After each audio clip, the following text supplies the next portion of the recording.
بسم اللہ الرحمن الرحیم. السلام علیکم. I am Ma'am Aisha, Urdu teacher of class 7th. Today we will start our new lesson. So please take out your books of Urdu grammar, page number 11. Today our topic is تخلیقی کام, تصویر کی وضاحت.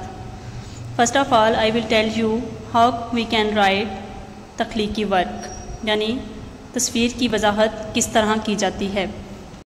تصویری وضاحت کے لیے کچھ ذخیرہ الفاظ کی ضرورت ہوتی ہے، جیسے اسکول، کمرہ جماعت، ریاضی کے استاد، طالب علم، تختہ سفید، میز، کرسیاں، بستہ، کتابیں.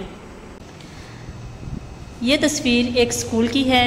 اس تصویر میں یہ بتایا گیا ہے کہ ایک ریاضی کے استاد اور 3 طالب علم ہیں، جن میں سے ایک کا نام علی، دوسرے کا نام سائم اور لڑکی کا نام ارم ہے. پہلی تصویر میں یہ بتایا گیا ہے کہ سائم نام کا طالب علم سب سے پہلے کلاس میں آ کر اپنی جگہ پر بیٹھ جاتا ہے اور استاد کے آتے ہی وہ گڈ مارننگ بولتا ہے اور استاد بھی اسے پھر گڈ مارننگ بولتے ہیں. پھر دوسری تصویر میں ارم بھی سائم کے ساتھ والی سیٹ پر بیٹھی ہے اور ریاضی کے استاد جمع کے سوال کروا رہے ہیں. انہوں نے ایک سوال بورڈ پر لکھ دیا ہے. علی کلاس میں دیر سے آتا ہے اور استاد اس پر پہلے ناراض ہوتے ہیں، پھر اس کے سوری کرنے پر اسے اپنی جگہ پر بیٹھنے کی اجازت دے دیتے ہیں اور اسے وقت کی پابندی کی تلقین بھی کرتے ہیں.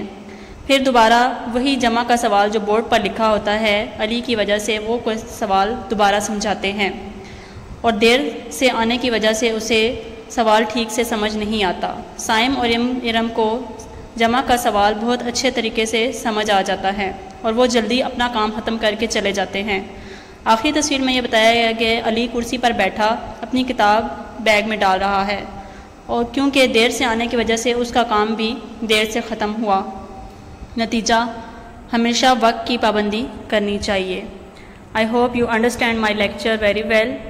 I want to tell you something about notes. Dear students, subjective and objective notes has been provided, so you should write it on your neat copies. Thanks. Allah Hafiz.